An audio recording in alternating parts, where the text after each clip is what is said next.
Pour mesurer l'usure d'un câble, on va mesurer en fait le diamètre du câble à intervalles réguliers, on va dire 10 000 fois avec un laser.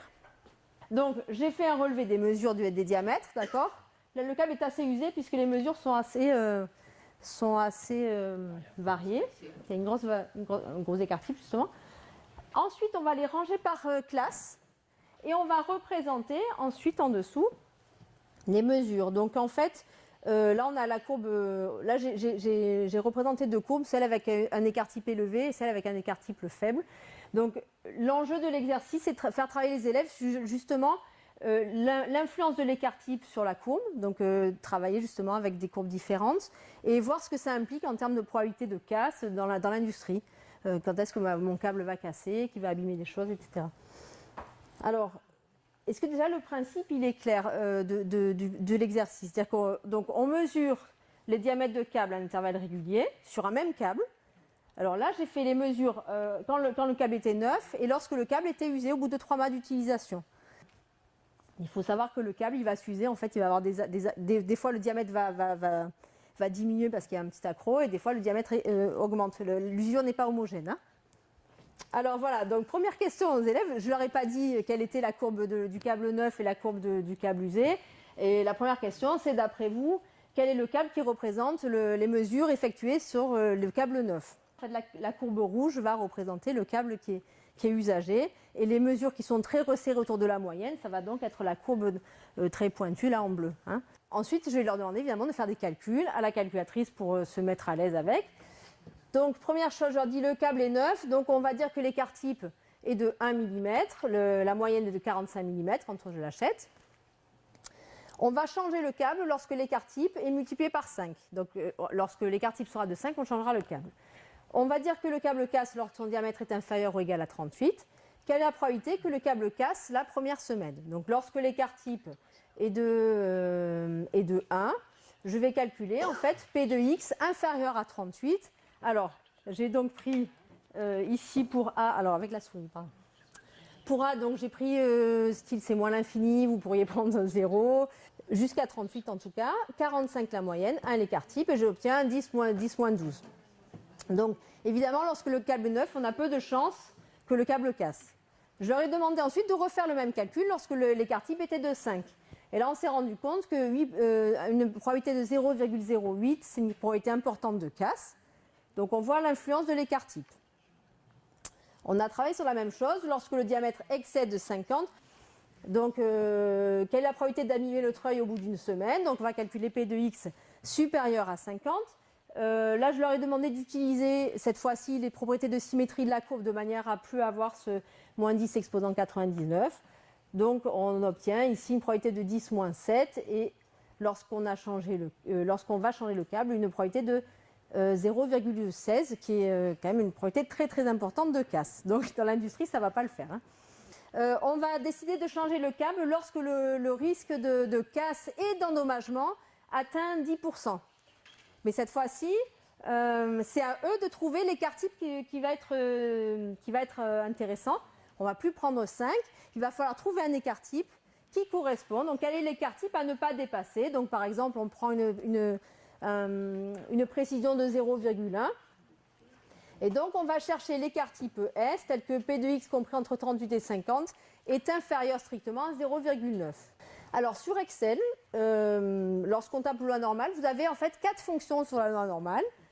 Loi normale et loi normale inverse. Loi normale standard qui est la loi normale centrée réduite et loi normale standard inverse qui est centrée réduite inverse. Donc nous on va utiliser la première. Alors lorsqu'on va calculer P de X inférieur à B, vous voyez que le Excel, enfin le tableur et la calculatrice n'utilisent pas les mêmes fonctions. Vous avez vu que là on rentre que B et donc on calcule P de X inférieur à B. Donc pour avoir P de X compris entre A et B, on devra faire une soustraction. Donc j'ai dit B, la moyenne, l'écart type et on a un argument ici à compléter, vrai ou faux. Alors tout dépend si on veut avoir la fonction de densité ou la fonction de répartition. Nous ici on veut la fonction de répartition, donc on complète par vrai. Alors, sur mon document, donc j'ai incrémenté les sigma, donc de 0,1, pas de 0,1, c'était la précision que j'avais demandé, 0,1, 0,2, 0,3, etc. Et j'ai calculé à côté avec la formule, donc vous voyez ici, j'ai fait P de x inférieur à 50 moins P de x inférieur à 38 en utilisant l'écart type qui est ici. Voilà, l'écart type, j'ai mis A2 dans la formule, d'accord, ici, qui fait référence à 0,1. J'ai calculé cette probabilité et j'ai regardé à quel moment on passait en dessous de 0,9. Alors, le graphique, il n'est pas nécessaire, mais là, ça permet de visualiser bien que on passe en dessous de la barre des 0,9 pour un écart type de 3,6. D'accord? Donc, 3,6, ça sera l'écart type qu'il ne faut pas dépasser si on veut qu'on ait moins de 10% de risque de casse. D'accord? Voilà. Alors, autre façon de faire, l'algorithme, il est simple, donc c'est vraiment dans l'air du temps de leur faire faire, quoi. On calcule P de x compris entre 38 et 50, et tant que cette valeur-là est supérieure ou égale à 0,9, on va incrémenter l'écart type du pas qui est choisi au départ, ici. Donc voilà, j'ai rentré le petit programme sur TI. Voilà, et donc on retrouve donc le même résultat, 3,6. Hein. Alors, autre fonctionnalité de la calculatrice qui peuvent être intéressantes, notamment sur cet exercice, c'est de représenter les lois normales sur notre calculatrice. Donc, faites attention, il faut bien régler la fenêtre d'affichage, sinon on ne voit rien. Voilà, alors donc on va régler notre fenêtre d'affichage ici. On est toujours dans notre exercice de câble, donc la moyenne elle est à peu près de 45.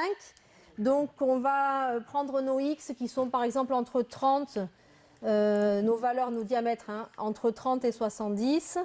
Voilà, on va graduer de 10.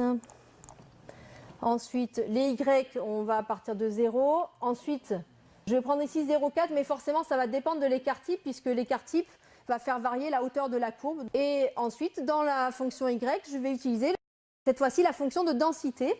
Donc, je vais dans mon menu distribution ici. La fonction de densité, c'est la première fonction, donc c'est normal PDF, sur lesquelles, celle-là, elle est en anglais, et peut-être que la TI 82 stat, elle est en français. Donc ici, on va prendre, alors c'est X, ensuite la moyenne, ensuite l'écart type 1. Et ce qu'on va faire, ce qui peut être intéressant, c'est de tracer les deux courbes. On va tracer la première avec le câble qui est neuf, donc la courbe va être assez pointue, si vous voulez. Assez resserré, et on va tracer la deuxième ici avec cette fois-ci x 45 et l'écart type on avait dit de 3,6. On va tracer le graphique. Donc voilà la première courbe qui correspond au câble quand il est neuf. La deuxième courbe lorsqu'on va changer le câble pour ces 10% là de casse, pour ne pas dépasser les 10% de risque de casse. Voilà, et là on peut, shade norm, on peut ombrer la courbe. Je m'intéresse à la probabilité que x soit compris entre 38 et 50. Ensuite, les paramètres, c'était 45 et 3,6.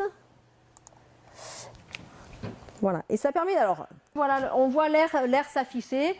Et on retrouve donc le 0,89 puisqu'on est passé en dessous de la barre des 0,90. D'accord, c'était l'écart type limite.